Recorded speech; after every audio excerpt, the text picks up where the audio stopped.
Okada. Welcome back, ladies and gentlemen. We are back, but this time we want to do a coaches only session. Wait, Matt's just listen, Matt supports us. He's like the water boy. Just kidding. Shout out to Matt. He's out sick today. Yeah, he's on leave. He's on sick leave. Sick leave.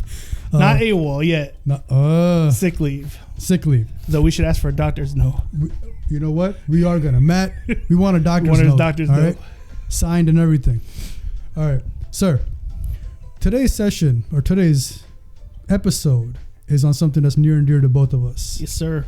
Youth sports. Youth sports. You and I are both coaches. Yes, sir. We've had a little bit of experience under our belt. I won't say, I'm still a consider myself a rookie coach.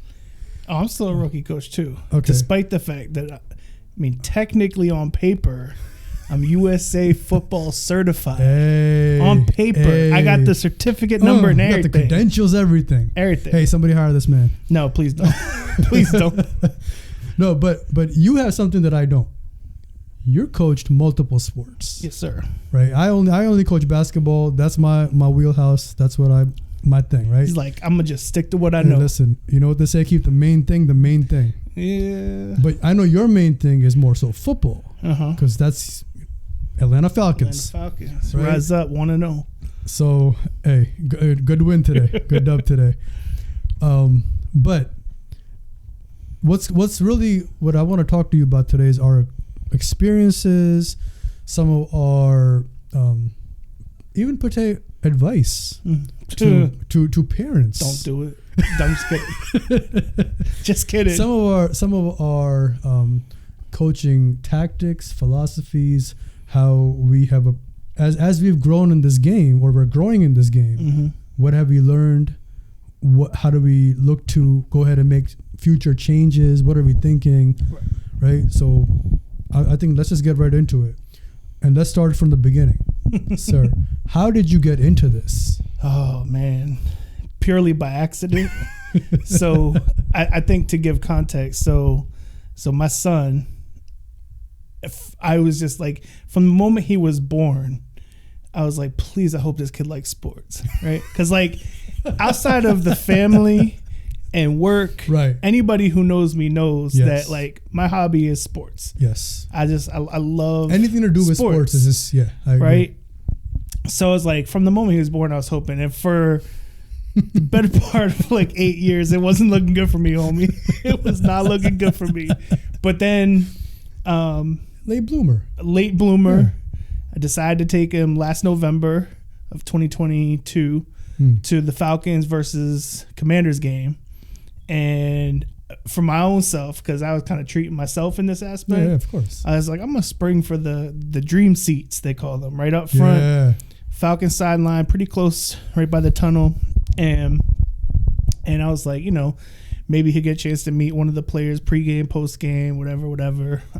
If not, cool, we got front row seats to an NFL game, It'll be hopefully it'll be a fun experience for him. We go, it's raining, it's cold, it's November. Hey. He's soaked. He refused to wear a jacket.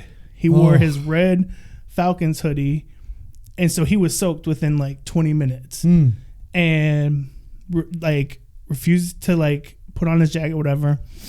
I was like, there's no way we're making it through this game. There's zero chance. And partially I was like, halftime, I'm like, so you want to go beat the traffic, third quarter, beat the traffic, Yeah. He's like, nah, I want to stay. Kept saying, I just want to stay. I want to stay. And I'm like, at that point, I'm cold. And I'm like, I'm ready to go. It's actually a pretty good close game for a rainy, windy day. And post game, he stayed through the whole game. Post game, the only player who came up was AJ Terrell, who's a starting corner for the Falcons, one of the best corners in the NFL. Came over, he's dapping some kids up. Starts to go back, but then I guess he heard some noise from down from our side, kind of turned back around, came down, took his sweatband off, that little white with the little Falcons logo, hands it to D. That's it. From that moment, from the car ride home, I want to play football. I want to play football. So shout outs to AJ. Hey, so appreciate that. He I mean, I'm sure that they probably know, but I don't know if they really know how, how they potentially change and impact lives. I mean, like, I know it's a cliche thing to say that these professional athletes do, but like in this particular case, he legitimately did. Like that's his favorite player. He has him on his fantasy team. Yep. Yeah, he started him even over Jesse Bates today, who had 2 picks and a forced fumble. But he had started his boy AJ, right? But like, you know, that just had an impact on him. So ever since then, it was like, I want to play football. Well, football season's over at that point. So I was like, all right, well, let's get you to play basketball too. Because I want you to be well-versed in multiple sports just so you can kind of get a taste of them. And then I'll sign you up for flag. That was the deal. Okay. Before you could play tackle, I got to sign you up for flag. And so we went through basketball season. And that first basketball season, I had 0 intentions of coaching. Zip. Okay. I just was like, wanted to put him in something. I'll go watch the games, have fun, be a spectator. Nah, bro. Didn't work out that way. So the league kept reaching out. There's no coach. And I'm just like, man, like, well, what kind of experience is he going to have if like, they had a couple, you know, volunteers who work admin for the program or whatever, and they try to help coach the teams, but there's not like a consistency there, right? It's whoever's working that day. So I was like, I really don't want that to be his first basketball experience. So I don't even remember what happened, but something was like, all right, I'm going to go ahead and do it. So I did it, signed up, and this league was really weird because it like kept the kids, like the kids were, I think by height, I don't know if it was by height, but he was definitely not in with the right age group. He was in with some younger kids. It sounds like typical youth sports. It was very odd. But anyway, point being is that it happened, you know, kind of just not. The game it wasn't planned. You know, It wasn't planned. But then signing up for flag football was planned. Yeah. Okay. But not to be coach. Okay. Same thing again, not to coach. I was like, all right, I did the basketball thing, whatever. Football comes, I'm not gonna sign up to coach. I just want to watch my son, take videos and pictures of him, and get into it. And same thing happened. Like up to, I think we were on spring break, and I was getting emails like, "There's no coach, and I'm like, you got to be kidding me." So then we go to the first scrimmage. 3 kids show up. D being one of them. The other team just let us we just did a big practice basically, and split. I mean, we had them go against each other, but 3 kids were there. Turns out that there ended up being a coach, but most of the team was on spring break the first weekend of scrimmages. But this other coached basketball too, and he only did it because there was no coaches. It's kind of the same thing. So he asked for help, and I was like, all right, well, you know, I'll go ahead and step up and help. And then the only one that I did intentionally is the tackle football that I'm coaching now. Okay. So here we are. It's happened. So what about you? What's next though? No, but what about you? We'll get into what's next. Next. So for me, I could tell you that when my son was born. It sounds like my story. Kind of. This kid slept with a basketball. Oh, that's right. Yeah. I have pictures of him sleeping literally with the basketball. So I thankfully I didn't have to, you know, go in extra like, hey, I kind of knew he wanted to play. So just to test him and to see what his real interest was, I would start bringing him out when we our 4-mile group and just going out playing. I would bring him out during summer, obviously, because we play late nights. He'd come out and he was more than happy just watching and absorbing and just kind of like learning. And then he got this desire within him that he wants to beat his dad. And I was like, oh, well, you're good luck with that. You're a little while away from that point, and that kind of like that burned in him. And naturally, you know me, I mean, a little bit of trash talk here and there just to kind of egg him on and fuel that fire a little more, right? Of course. And so now, and he kept going, and then I was like, all right, so do you want to play, you know, rec league, just general house league basketball for 7-8-year-olds? Would you like to try that? He'd say, yeah, absolutely. We went there, same story. Nobody volunteers. There's a lot of kids there, but not enough parents who want to take their time out to give back like that. That's the story of youth coaching. Exactly. So I got there and I saw that nobody was there, and I didn't sign up. I showed up. There's one guy who was like, him and I were the only parents who stuck around on the court. Every other parent dropped and left. Mm-hmm. And I learned that that's the way to get out of coaching. Mm-hmm. You just drop off and you leave. Right? Like back in the day, I'm going to date myself here. You drop your kid off at the mall and let them babysit your kid at the, right? You let them babysit your kid while you get to take a break. Same thing. So here's what happened. This parent and I were the only ones on the court, and by default, every other parent thought that we were the coaches. They started asking us questions, so we kind of like, I guess by osmosis, right? We just kind of fell into it. And I was like, all right, well, you know what? We're here now. And then I thought to myself, you know what better way of me being literally with him and not being a sideline parent, not being a bleacher parent. Right. I get to be on the court with him, guide him, train him, develop him while developing everybody else, and then giving him tips and pointers on, here, this. Because no coach is going to do that, right? It is what it is. Parents come and complain about their kids not being able to this, that, right? And we'll get into that a little later, like some of those nuances of coaching. So that's how I got into that coaching. Then we moved to a different location, and new town, new city, found another league, joined it. And I was like, you know what? I'm going to try to learn this new league, but I don't want to be a head coach. Mm-hmm. I want to just learn the ropes. It's the next level up. So we got to that point. I spent a season just learning the ropes as the assistant to the assistant coach per se. Or the Dwight of the office. And it was just great though, because I got to absorb a lot. I got to learn what to do and what not to do. Mm. But I will credit that coach for allowing me the opportunity to help him. Right.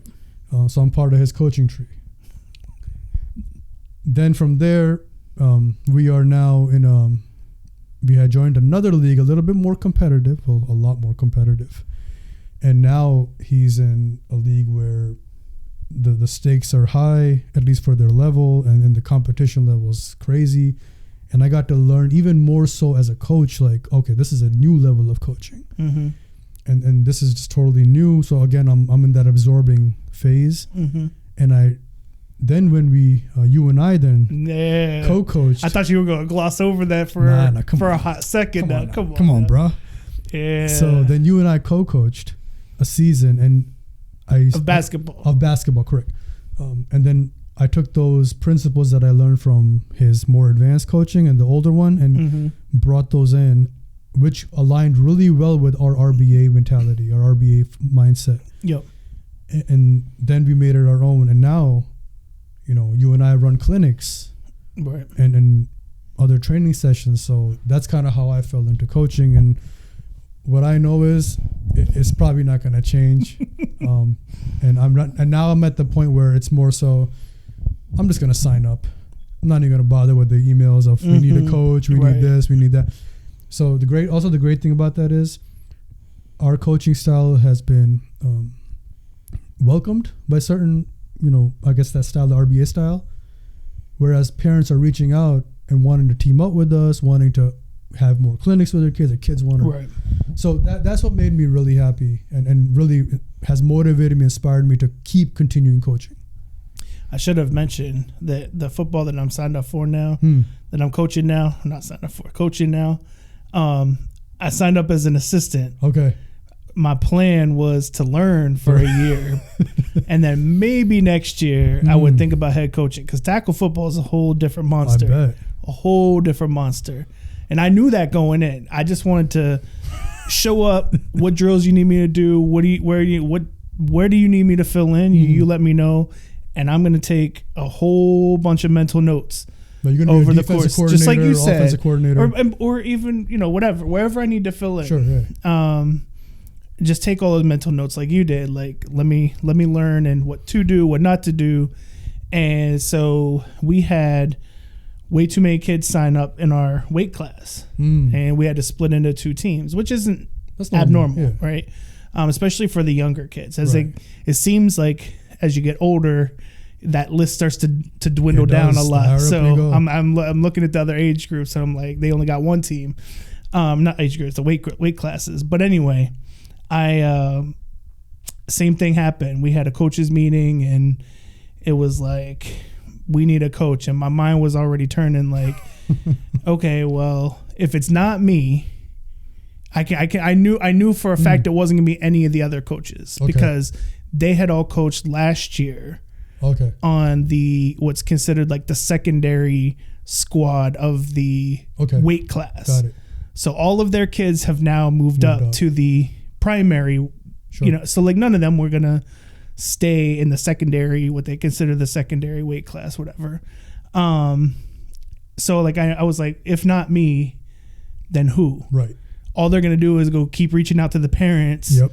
And it's gonna be somebody else. And if they didn't even want to be an assistant coach, what's gonna motivate them to be a head coach now? Right. That was kind of my mindset going in. So again, we're in this coaches meeting, and there's basically two of us there who our kids were on the fence. Like the coach was like, no doubt, like your son, his athleticism, no doubt he can be what they call it, the American. There's an American and national. The American is supposed to be all of the top players that you put your best players forward, try to win a chip. And he's like, no doubt, your son could play American now, even with no experience, just because his athleticism is off the chart, right? Most likely at running back. But there's also a lot of other athletes who came up too with the team from last year. So at that point, then he's competing for playing time, right? He said, but you could also stay with the National League and just dominate. And so I was like, it's his first year playing. Like, let's get him some experience. And I had no problem with that. So that's kind of like how I transitioned into that. And I won't talk about the experience yet because I'm sure you're going to ask some questions about that. Absolutely. But I would just say it was like. Correct. And the other, just to add to that, the same dilemma, right? If a person or a parent is not signing up, and let's say they do get one. Now, my initial thought goes to, now this person was almost forced into the position. Right. They're probably not going to go wholeheartedly into it. Right. So why not? I know I will, at least for my child. Right. And again, I get to build that, relationship. I get to strengthen. I get to spend time with them. We're busy with personal lives. Here's an opportunity. We're together. Yep. Let's put in work. Right. Right. Worst case, what? He'll grow up and he'll see, all right, dad was with me. He was my coach. And I asked him. So I didn't just force myself. I asked him. Yes. Would you like me to coach you? Yes. You also know what that means. This ain't going to be a walk in the park. This is not going to be. It's almost worse for you than it is for the other kids. Because you have to set the role model. You got to set the standard. Absolutely. Right. And you are going to be expected to be that guy. And if you're not, you're going to be the guy who's going to get it. And you're going to get called out. Correct. In front of everybody. So, in that sense, would you like me to coach you? He said yes. Yep. All right, cool. Yep. Let's do it. Yeah. No, the whole dynamic of parents not signing up to coach. I mean, these are volunteer leagues, right? And for the most part, I don't think I've seen any around here, at least, that are any paid leagues. Like, nobody gets paid for this. Really? It's all volunteer run leagues. But like I told, because even after I took the head coach position of the national team, and I had one other guy who he was keeping his son with me, so he told me he'd help me out. But we still needed more than, like, the other team has like 5. We still needed more. And so I asked for at least one more. And I told the parents, like, one of the biggest things that you'll get, you can't replicate the experience you get of coaching your child. Right. Assuming that they want you to, because that's a great point. Correct. Because D was the same way. He was like I want my dad to coach me and everything that comes with it. But it's just like those lifelong memories that he'll have. It's like you can't replicate that.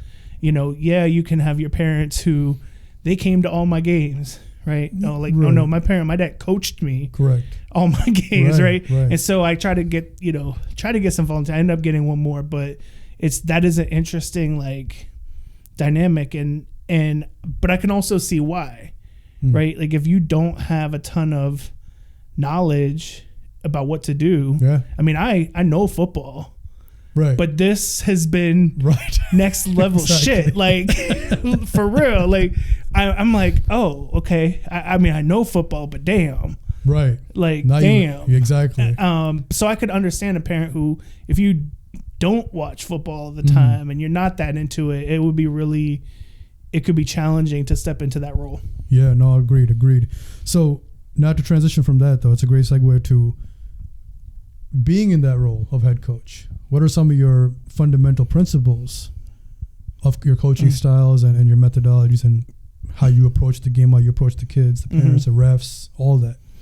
So, and other coaches too. Yeah. So that's interesting because I'm a fairly soft-spoken guy, right? I know, you know me. I'm chill. I'm the bad cop in the. Definitely in the basketball league. I was more like the Dwight to your Michael Scott, but no, you were for Jim Halpert, bro. No, okay, but you were still leading things. I was just there so I didn't get fined, but no, I mean, I think for me, I'm not like a barker. I just can't be. I can't bark. Yeah, you're not like. I mean, now don't get me wrong. There's moments where I can, but not, especially in football, like the traditional like yelling coach that's yelling, and I can't. This is not my style. This is not my personality, right? Although I can have my moments where I can get pretty stern, but I think most of my philosophy aligns with the Think RBA myself. I mean, both of us do, right? Because we kind of form some of it together. Absolutely. When we coach. But like, I know one that was put out through this football league I really liked, because what they and I've adopted it, because what they basically put out to the kids and the parents and the families was like, what we expect from our kids. We focus on things we can control, which is lines with Think RBA and what we taught in basketball too. Right. We focus on the things that we can control. What can you control? And they had 3: attitude, effort, and focus was their 3. And then what I added on to that in terms of how I wanted my team to run was about accountability and about sportsmanship, right? So you need to be accountable to your teammates, accountable to me, accountable to yourself, right? And also to have respect, right? And that's where the sportsmanship, like, you got to have respect for the game. You have to have respect for others. Yep. We've had some scuffles in practice and kids grabbing face mat. Like, you got to have respect, right? And so that's kind of, I think, how I'm going to continue to refine it over time is focused. And because I'm a big believer in the whole, like, don't worry about things that you can't control. Because it comes from, well, at least for me, where I first kind of really learned that concept was from 7 Habits of Highly Effective People from Covey. But they talk about your circle of influence, and you only focus on things inside that. Everything else outside is external. You can't control it. So that's how I approach refs. Right? Like when we were in the basketball league, we were the only coaches that didn't get into it with the refs. Not one time. Throughout that entire season, every other fucking coach got into it with the refs. They did. At some point or another, arguing calls and this and that. I'm like, this is a summer house league. Correct. Like, it's not that deep, bro. It's not that deep. There's not that many. There's no scouts here. There's no 10-day contracts. We're not getting a 10-day, right? But more than that, it's just like these people are donating their time too, so that our kids can play. Correct. And there's stuff happening. There's kids that don't even know how to dribble yet. Right. Like, we can't blow a whistle every time, so you're not gonna get the calls. Like, it's just crazy. So, but I believe in the same respect towards the refs, and like, they got hard jobs too. They're volunteering their time to be out here for this to even happen. Absolutely.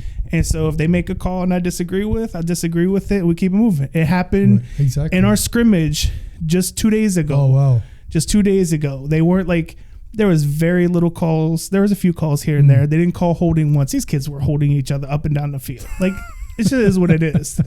Right? They're kids. They're 10 and under, learning. Some of these kids are learning football for the very first time. You don't think that they're holding each other's jerseys? Come on now. Like, they're holding each other up and down the field. It happened at our scrimmage over the weekend, right? So, these refs are out there and they're doing their best. It's probably like a scrimmage for them too. They're trying to get ready or whatever, but kids are going up and down the field. They're holding each other all day. These kids are 10 and under.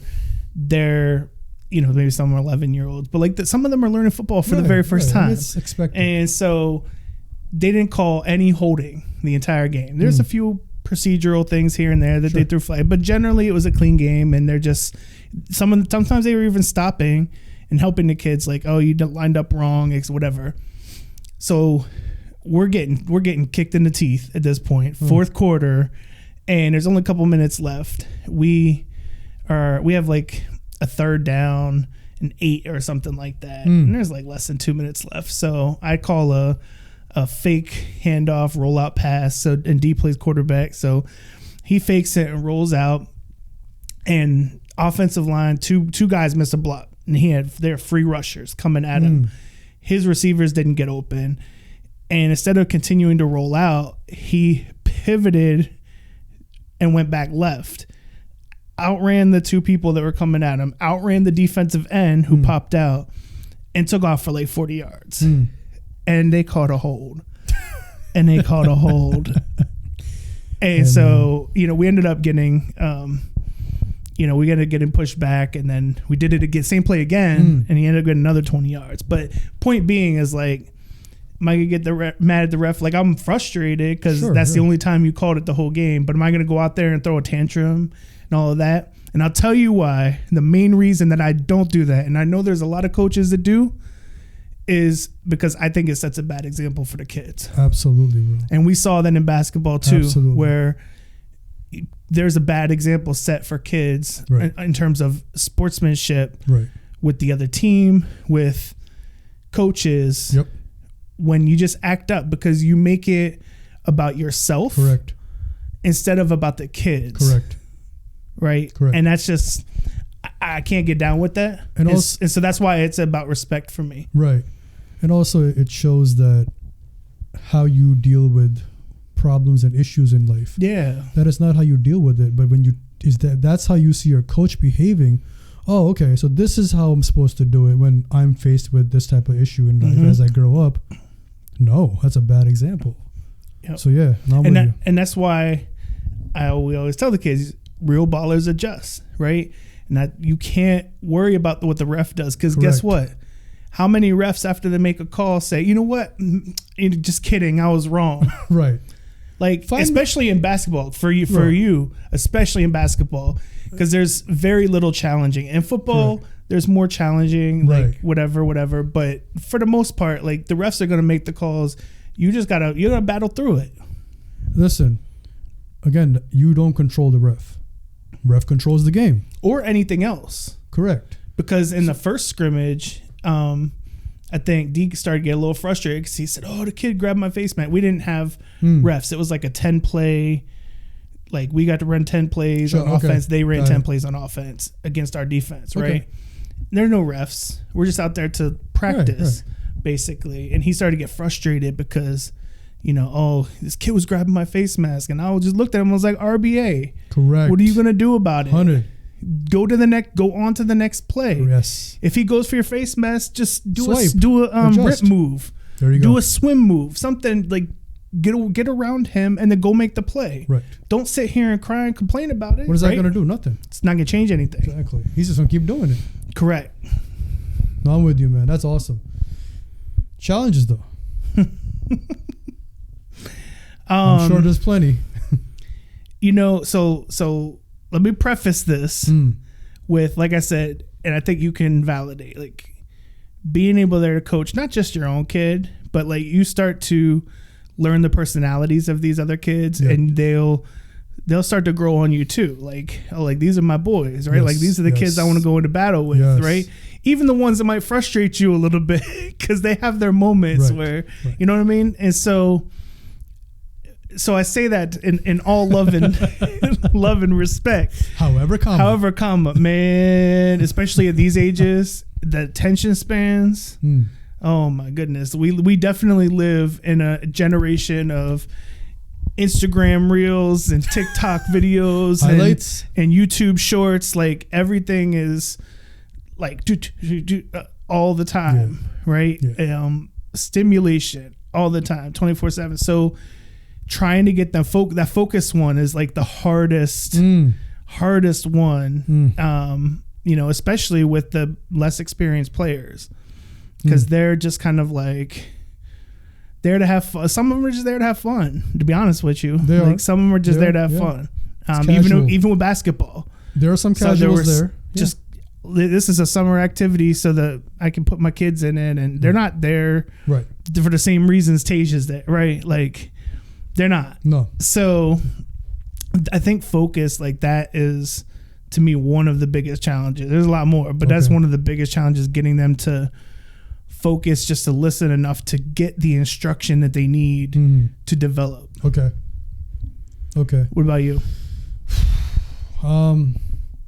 So I'm gonna go back just a second, because my challenges are tied in with some of my principles. Okay. So like you, some of my principles are the same, right? Sportsmanship and teamwork. Yep. Which aligns with respect and so forth. I am the barker.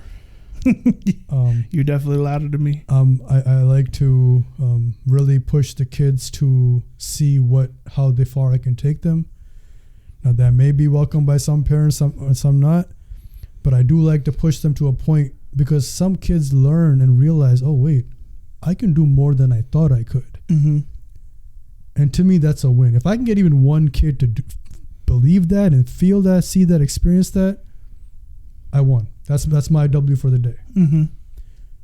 So I really like some of my drills I put my son through some drills that technically adults go through. Those are not drills that a typical 9-year-old would go through. But I wanted to see where his breaking point was, and I haven't found it yet, which is great. It's great. That's an ode to him, right? His mindset. He's got the RBA mindset. Now it's his job, and I'm trying to help him to take that. All right, let's see how far we can take this. Because again, like you said, the higher up you go, the harder it gets. The numbers get smaller, but the talent gets better. Yes. So, and a big, and I can't emphasize this enough, component of that is focus. Which is the challenge. I found a way around it, being the bad cop. I don't advise everyone to, this might be an uncomfortable situation. If you were comfortable going through it, fine, do it. I am. If you mess up and you don't focus, your whole team gets punished. So now what do?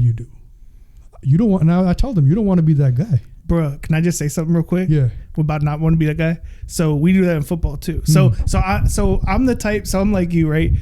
Oh, you still gonna make no mistake about it.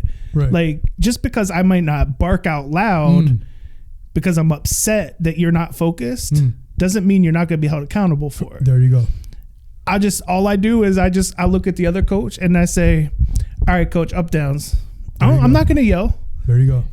And then we get them all spread out, and y'all gonna we're doing up downs because you're not listening. Three of you have your heads turned. You're not listening to us. Yep. And then the other kids who were, there you go. But still, some of these kids are so young that it's still like developing. Right. So it hasn't quite clicked yet. But like, make no mistake about it. The other kids know that, like, oh my gosh, these stop talking because we're gonna have to do up downs. Exactly. We make them get up. Like, one of the things I learned from the main coach before we split our teams is, like, everybody gets on. We say you have a minute. You got 30 seconds. You got to line up. Everybody toes on the line, strapped up, helmet strapped up, mouthpieces in, ready to go. And if everybody's not done, spread them out. You're doing up downs. No, and they don't like doing up downs. And the heat. Exactly. It's not fun. So, I'm with you on that. That's the way you got to do it. I've yet to meet an athlete who enjoys suicides and up downs and anything that requires a lot of running and those type of drills. But it's group accountability. Exactly. Exactly. You are accountable to your teammates. I don't care you're the best player. I don't care you're the worst player. You're all together in this as a team, as a unit. You come together, you play together, you fight together. These are all your brothers. Oh yeah.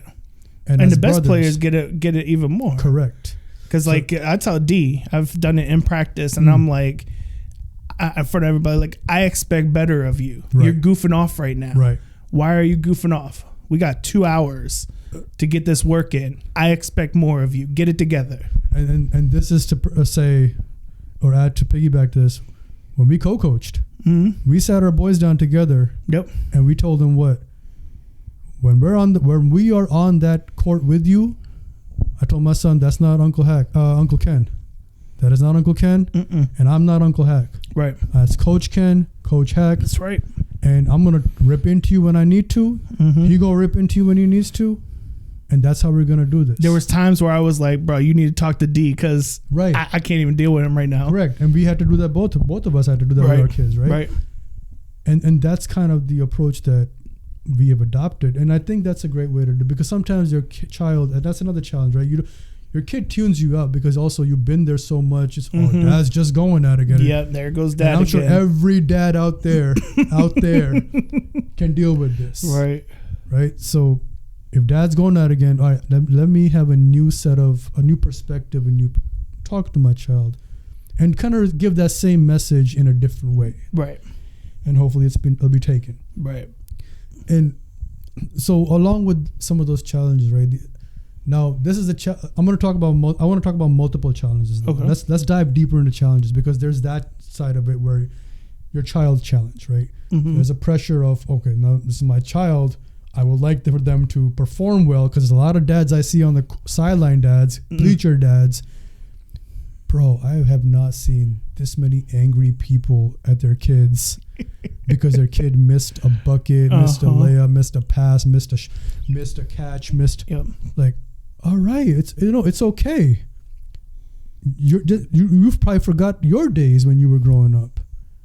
Can you get in here right now?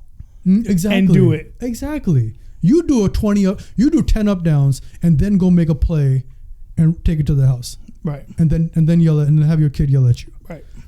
So I would say, like, that's a challenge from the parent side. That's a challenge, because now, why is my son not getting playing time? Why does my son not see the field? Why does my son not see the court? Oh, my son doesn't come to practice, but I want my son to be the primetime player. Okay. Right. Why does the coach's son get to play? Okay. So there's these challenges. The ref is a challenge. There are different aspects of challenges that one coach or a group of coaches have to, that they're not being paid for, deal with on a volunteer basis. Yes. Right?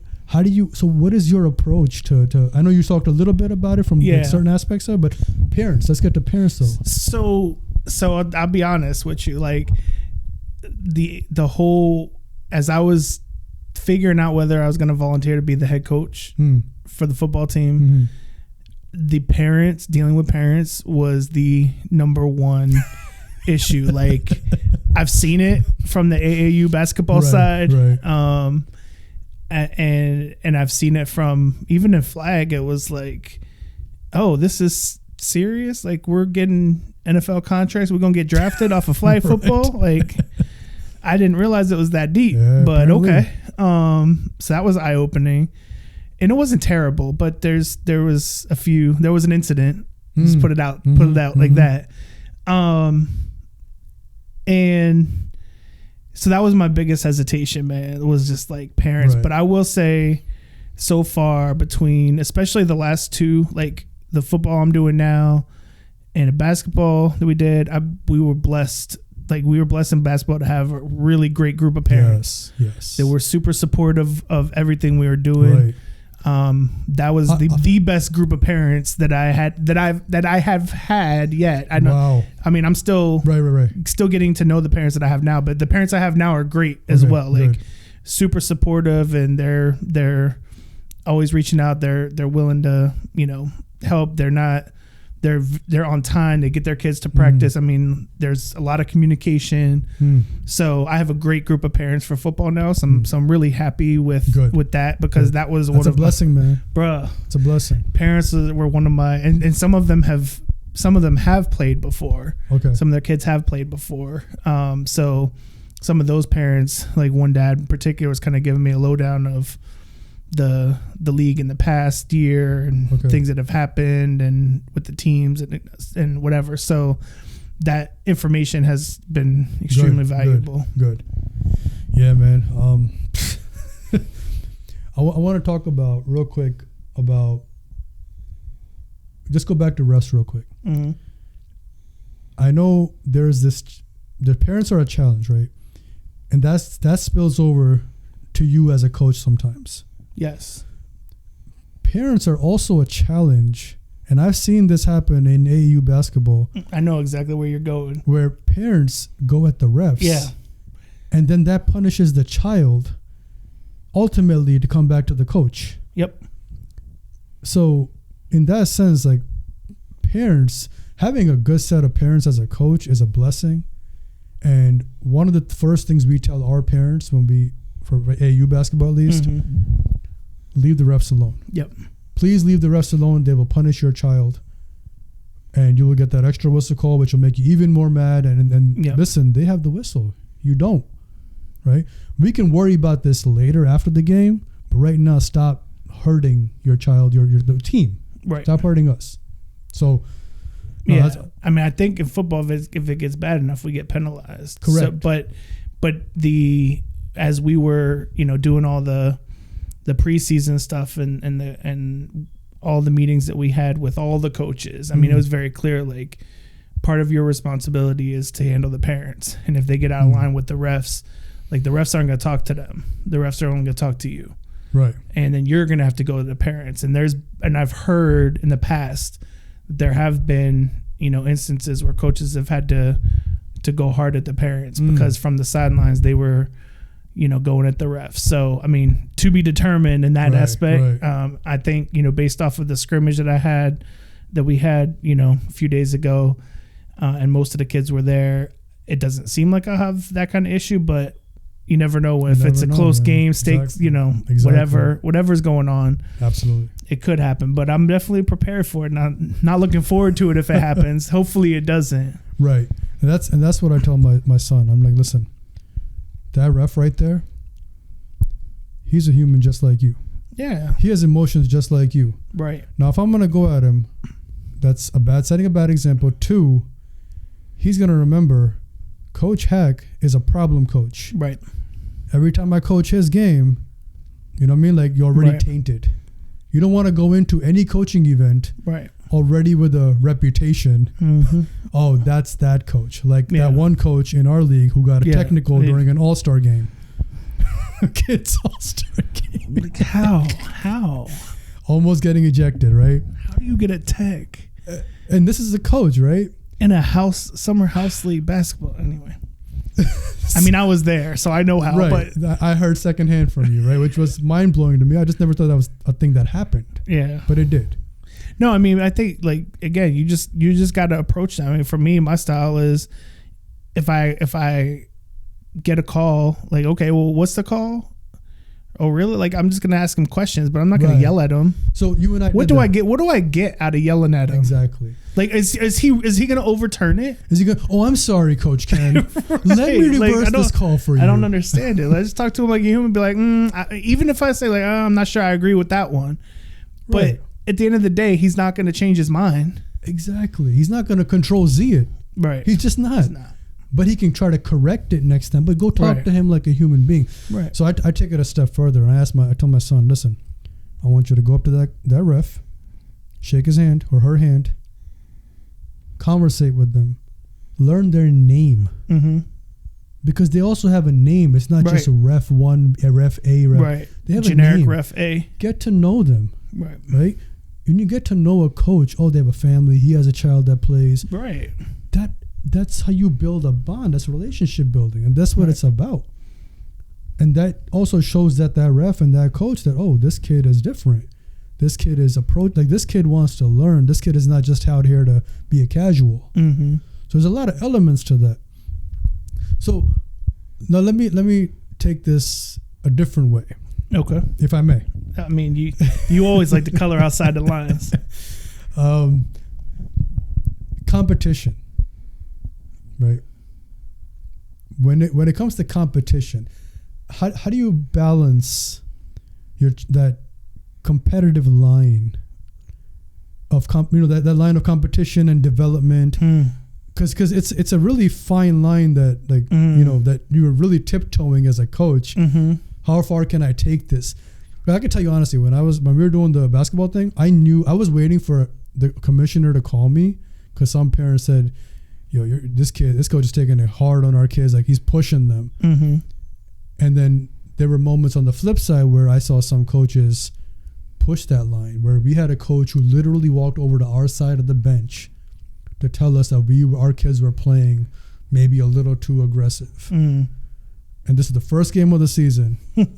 And which was a shock. Like, that's the ref's job to do, right? Not mine. Right. We train our kids a certain way. You're not even supposed to talk to each other during the game. You're not even supposed to be on my side. That's a tech. Yeah. That's an ejection almost. So what is your, philosophy or approach around that? This is a really tough one, because neither one of us are about participation trophies, and it's all you play to win the game. As Herman Edwards said, you play to win the game. However, like 9, 10, 11-year-olds. Right, managing expectations. I have a kid that just turned 8 on my football team. Oh, wow. Right? So, like, at that age, yeah, of course you want to win. You want to hype them up to go win. Mm-hmm. But you don't, for me, it's where I balance the line is you don't want to push winning so hard that they don't enjoy the sport anymore. Correct. And so 100. So development is number one. I mean, like, at this age, above everything, development is number one, no matter what level you're in. Right. You got to develop, but then winning comes like right at 1A with that development, right? Because if you're developing but you can't win, that becomes a challenge. Mm-hmm. But at this age, for me, it's about making sure that when they leave my team, they're like, I want to continue to play. Yes. Because I had such a good time, win or lose. Right. That I want to continue to play the game, and I don't fall out of love with it for those that do love it. Right. Or if they're casuals, maybe they fall in love with it. Right. So I think, to me, that's the biggest thing, is leaving that impact to where they're not like, oh, I'm never playing football again because I don't want to play for anybody who coaches like that. Okay. That's a great point, because I've come across some coaches and I'm like I've had parents come and say, listen, do you know the team is, because if my child is in that coach's team, I'm pulling out. Right. And to me, that's like, what? Right. Like, and you as a coach, that should be a big, like, red flag. Like, oh, I need to, like, fix my approach. Well, if they know. If they know, but you should, like, have enough self-awareness to know if you're. Yeah. So with me though, with that competition and development, as like you said, that's a lifelong process. Right. But with development early on, it's more so physical development with the mental, but as the higher up you go, it becomes more mental rather than physical. Physical continues, but mental is where the separation starts happening. Right. Now, with competition in sense of winning and losing, I believe this. I tell my son this. I tell everybody this.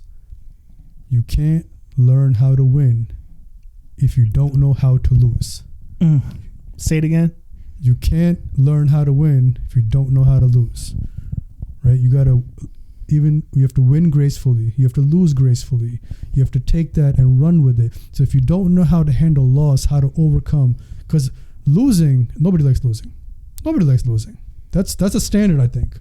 Right? Nobody likes losing in anything in life. Right. Whether you're at your job, you're playing sports, you're playing video games, you don't like losing. Right. Debate, whatever. So now you're here, You lost. Someone has to. It's a game. Someone has to win. Someone has to lose. How do you handle that loss? Do you cry? Do you pout? Are you slumped over? Chin down? Body language? As a coach, that screams to me, because that tells me you're mental. Right. What kind of person are you? It doesn't tell you what kind of athlete you're. What kind of person are you? When you face with adversity, do you rise?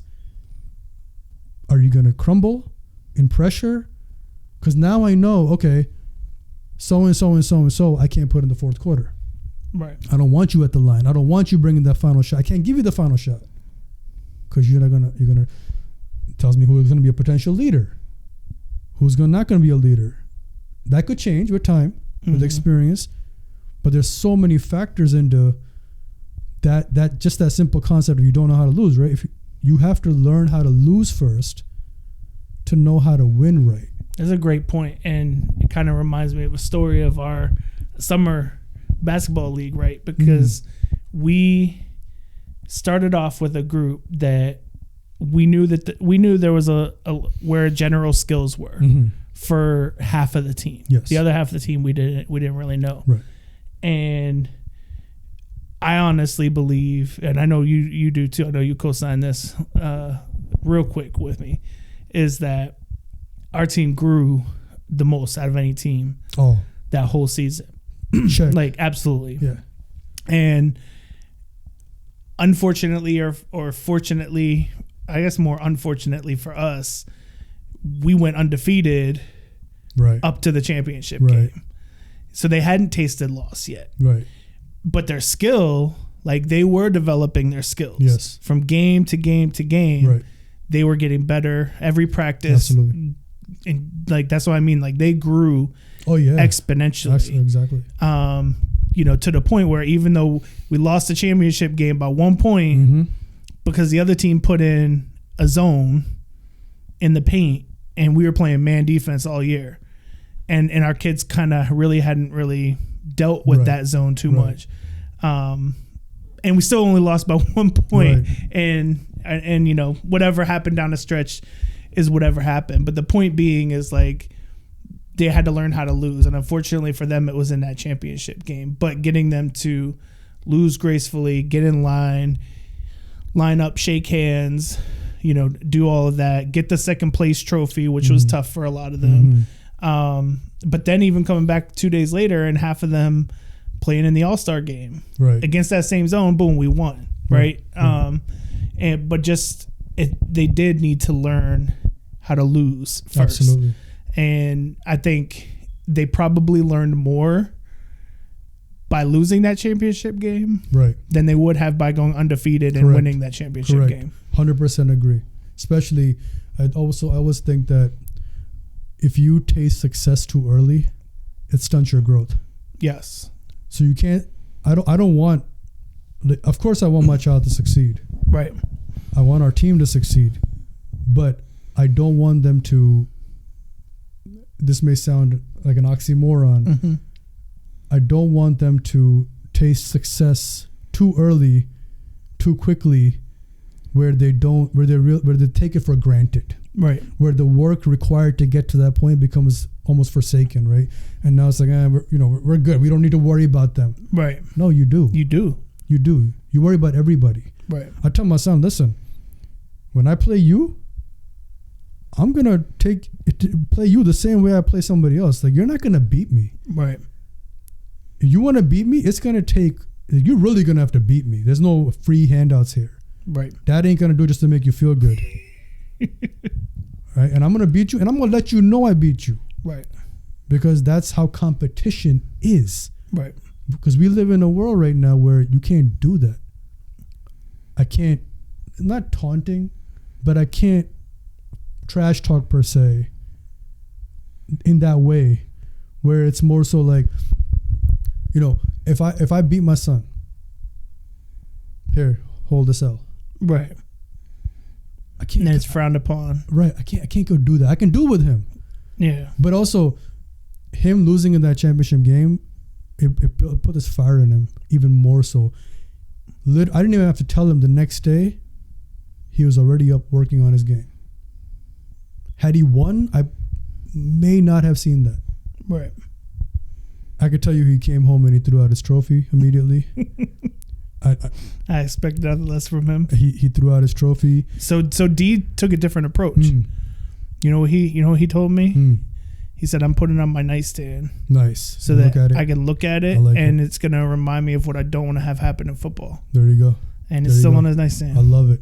So different things motivate different people, right? So that's the competitive line. Like, because every child, again, the child that slumps over versus the child that says chin up.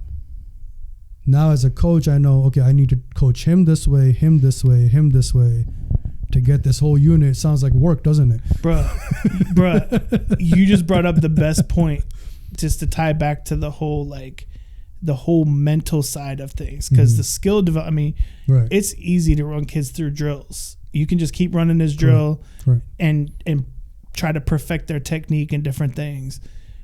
Trying to pull the mental side out of them is probably the biggest challenge, and that aggressiveness to, like, you know, in football, like, go hit somebody, go, like, this is your opportunity to, like, safely and legally hit another kid. Like, you do take advantage of it. I tell my son, you do realize this is a contact sport, right? Right. This is not golf. It's not tennis. No, it's a contact sport. Contacts, like offensive line, like, push off on those blocks. Defensive line, fire off and hit, like, go try to hit. You won't get in trouble hitting somebody. Hit somebody. So, like, just trying to pull that out, I think, is that mental side is probably one of the other biggest challenges besides focus. And, you know, they're gonna get it over time as they continue to mature.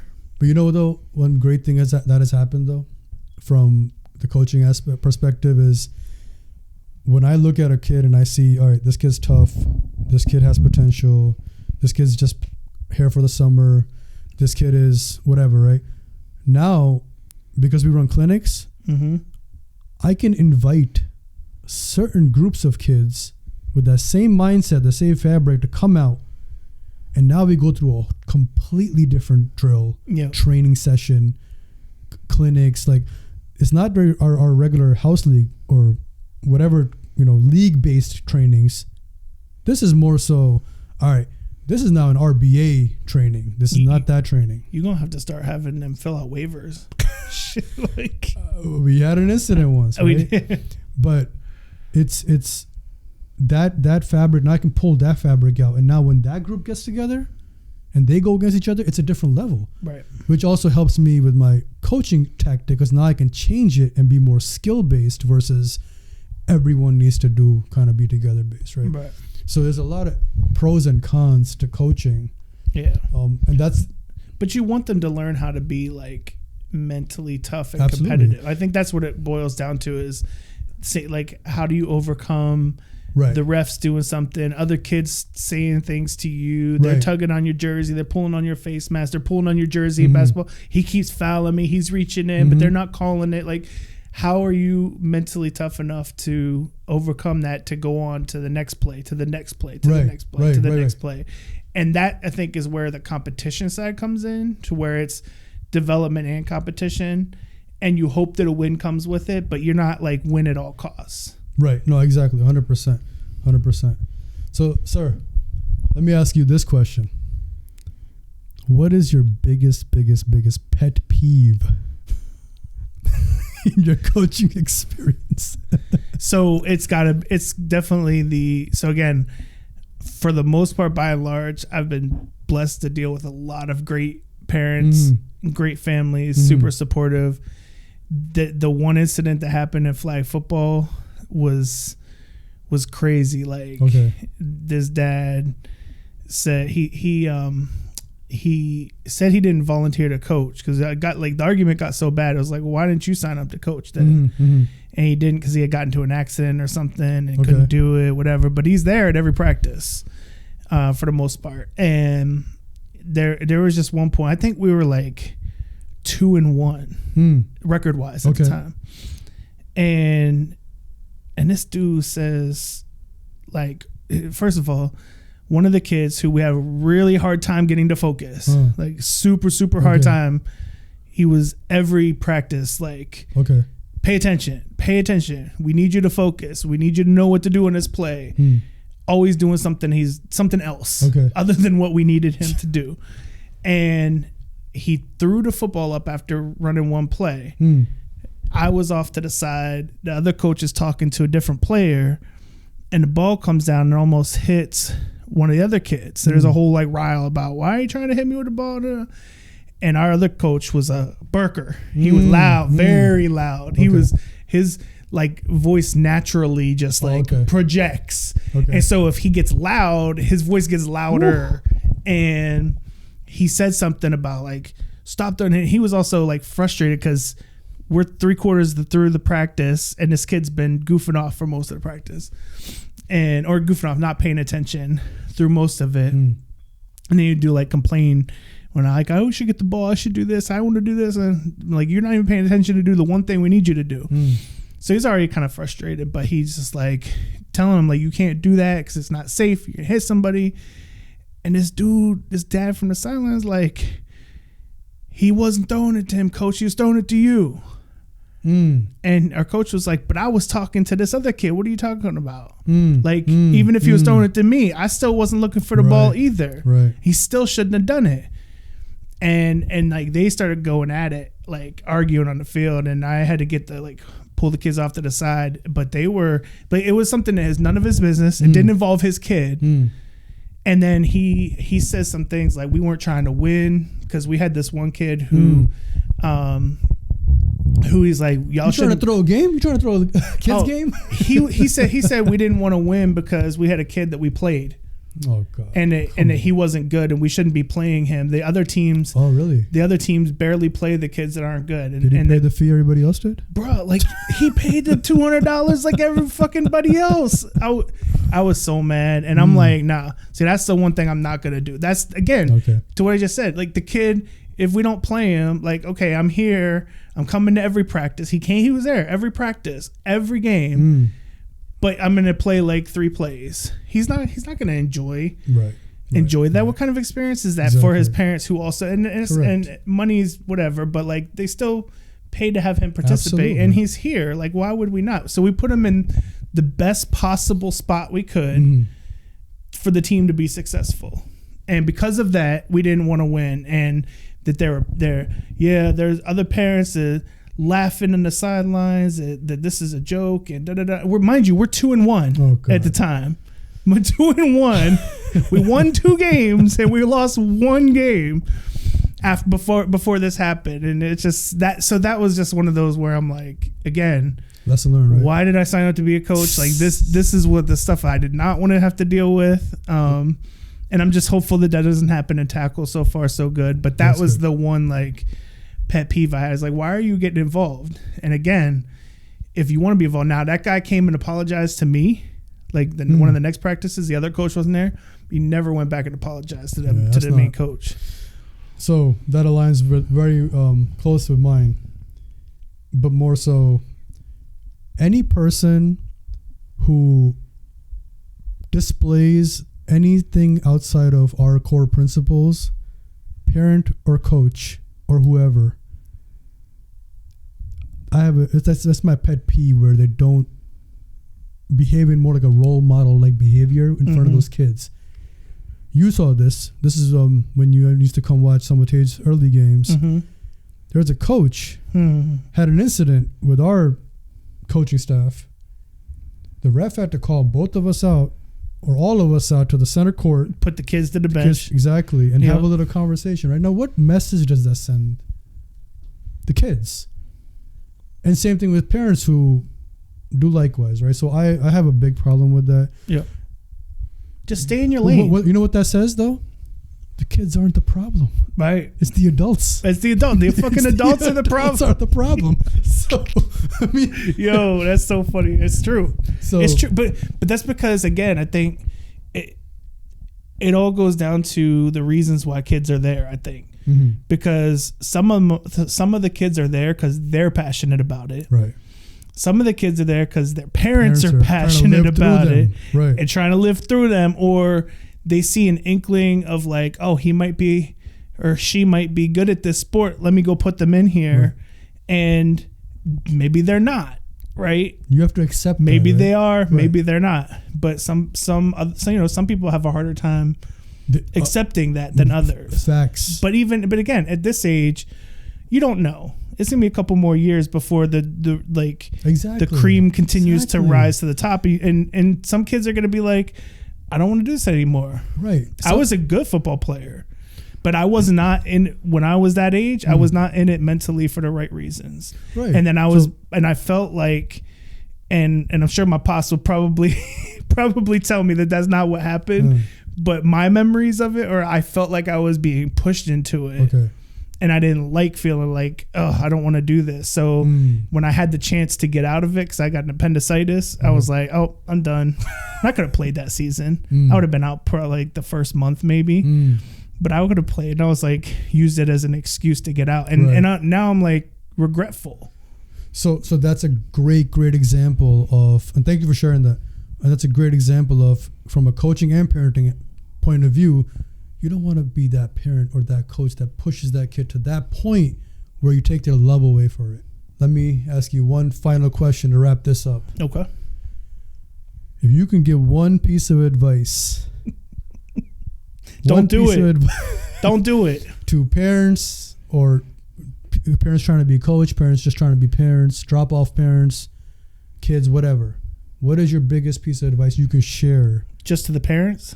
To whoever. The stage is yours, my friend. Oh, man, this can go in so many different directions. I know. So I'm going to take it in two places. So one, for parents who don't want to coach, but want to just watch their kids, especially if they have high hopes for their kids' athletic futures. Please remember that these, for the most part, I say for the most part, because like the program, the AAU program that you're in, that's different. That's very, very different, because you're paying a lot of money for that to happen. And like any AAU program, I'm not just saying you. I got you. Generally, any parent who pays for their kid to be in any travel team sport is paying a lot of money for that. That's one thing.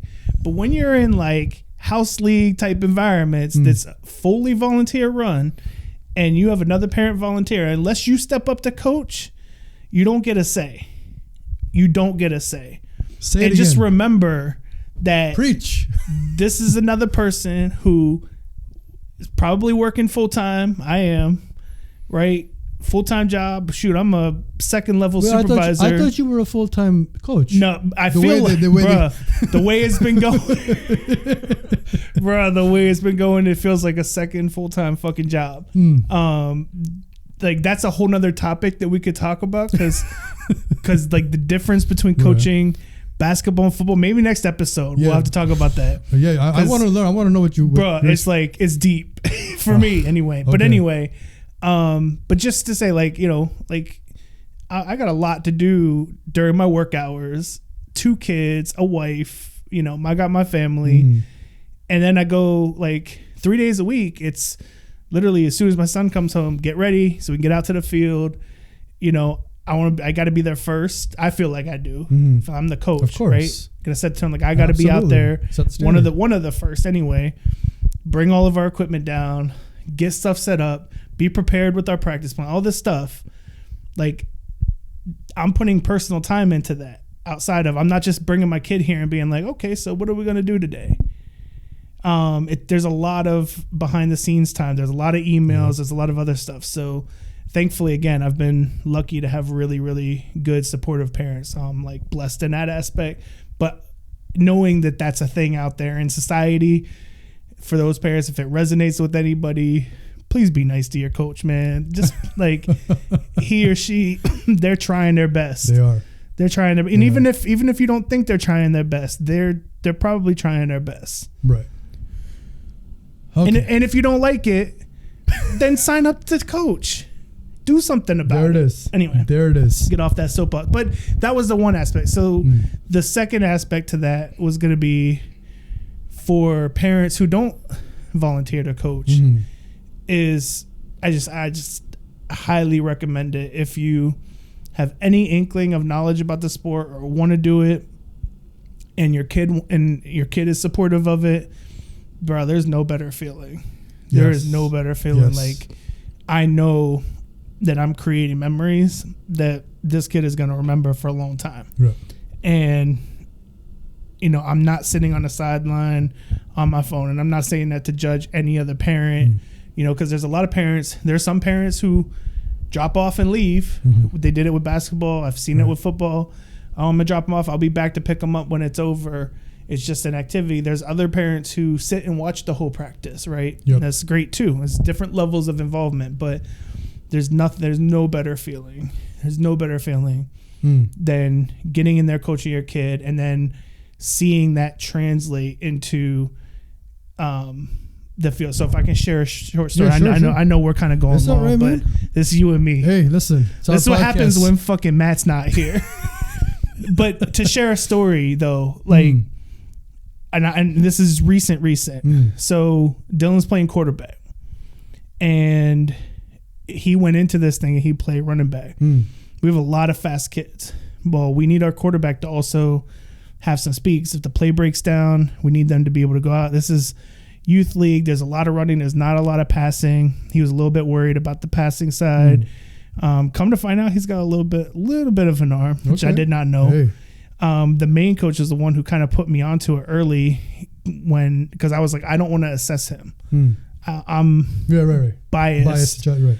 So assess him, and he said he sees him as a QB or wingback, because we run a 2 wingback formation. He's like he's just got the athleticism, and so, you know, we tried it out a couple of different ways and ended up putting him at quarterback. All that to say that early on he had no confidence.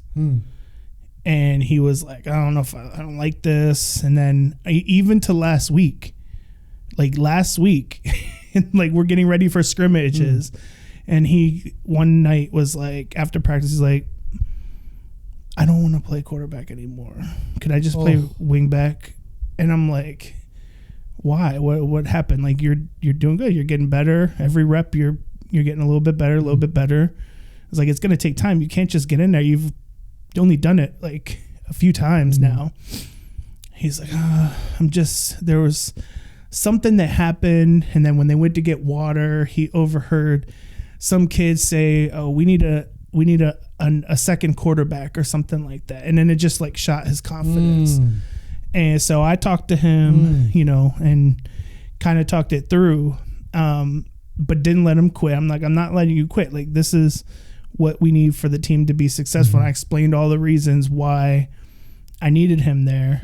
And so we get to the scrimmage. Even though we got smacked in the mouth, you know, after it was over, we were going home. He said, Dad, I enjoy playing quarterback now. Love it. I enjoy playing quarterback now, and I feel more confident. Awesome. And I was just like, done. So that there's no better feeling like when you're coaching your kid, right, and that happens and you can see them start to literally mature in like real time, and they start thinking RBA in real time. Right. It's great. So those are my 2 pieces of advice. Okay. No, that's beautiful, man. So I'm gonna take this a few different lanes here. You know how it is, man. I know how it is. Hack. First one, as your child grows and gets into better leagues and competitions, like Tate started off in a house league, or first a rec, then house, then he got selected for an AAU team. And as your child grows, and if you're a parent who has these aspirations, or the child has aspirations, understand that it will become lucrative. Lucrative.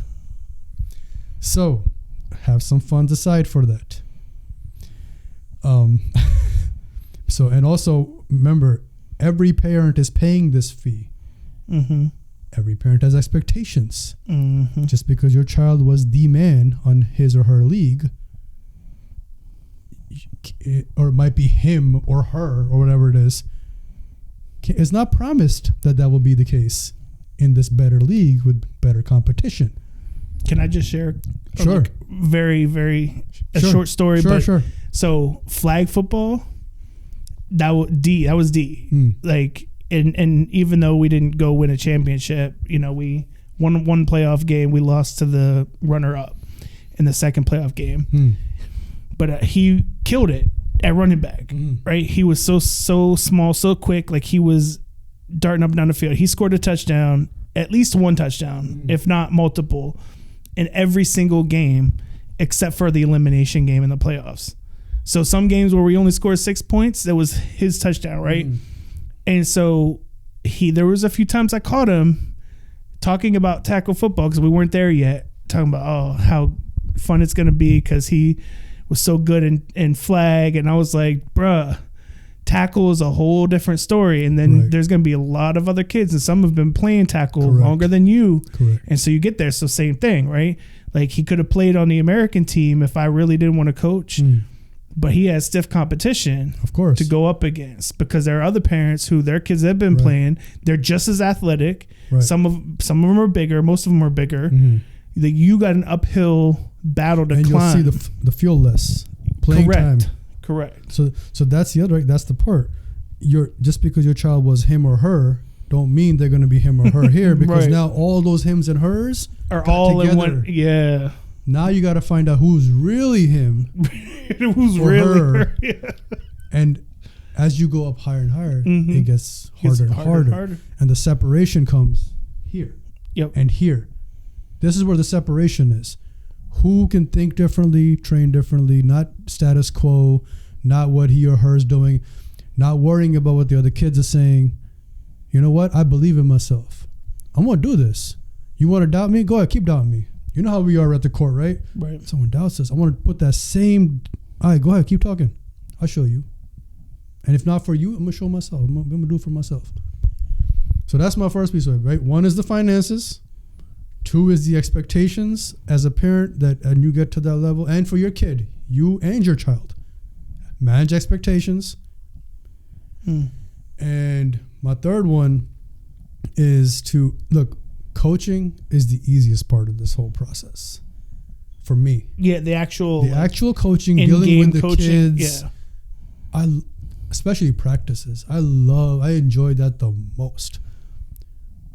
This is a very, very, very, very, very, I know you'll sign off on it, time-consuming process. This will take you, if you're going to coach, it's going to require your time. You got to be there first. You got to be there at the end. Be there last. Clean up. Yes. Your child's going to be with you. You got school the next day. Got to make sure all the other kids get picked up. Correct. There's a lot of other factors involved. A lot of coordination with other coaches. A lot of coordination with the commissioner, with other teams, jerseys, field availability, access, socks was the point of contention in the last week. Right. and remember for basketball, it was getting a court. Right. There's a lot of factors involved. So if you don't have the time commitment, I would say to watch it, learn it, and then get into it. But my man's here just got thrown into the fire and he took it. But again, you sink or you swim. But again, and if you don't, that's fine. This is not to say everybody should coach. Right. But just realize and understand and respect that and say, you know what, even if I don't like the style, because I know you had that, right? Like, there's a coach where you're like, I don't really prefer his method of coaching, but we're still going to respect the fact that he's taking his time to do this. Correct. Just like anybody else. You may not like a ref, right? But he or her, they're taking their time to do this. Right. So respect that. Just like you as a parent woke up, drove your kid, picked them up, whatever. We respect that. Same thing. I always thank all the parents and all the kids for coming out, being consistent, and just kind of going through with this. Because, I mean, again, no one has to. Right. No one's forcing you to do it. So if you choose to be there, then be there. But again, be respectful when you're there. So that's my advice. My sign off on all that. So, man, I mean, I don't know about you, but this was a great episode. It was. It's fun. We didn't have Matt here to. No, I'm just going to distract him. I'm not going to say nothing about that. We hope he gets better. Miss you, Matt. We hope you get better, Matt. We'll hope to see you soon. But with that being said, sir, any other final notes? No, that's it. That's Look it. forward to the next episode. All right, let's wrap it up. But I appreciate you guys checking in. Just you know where to find us. Thank you for watching. And with that, see you till we see you, right? Next time. Peace.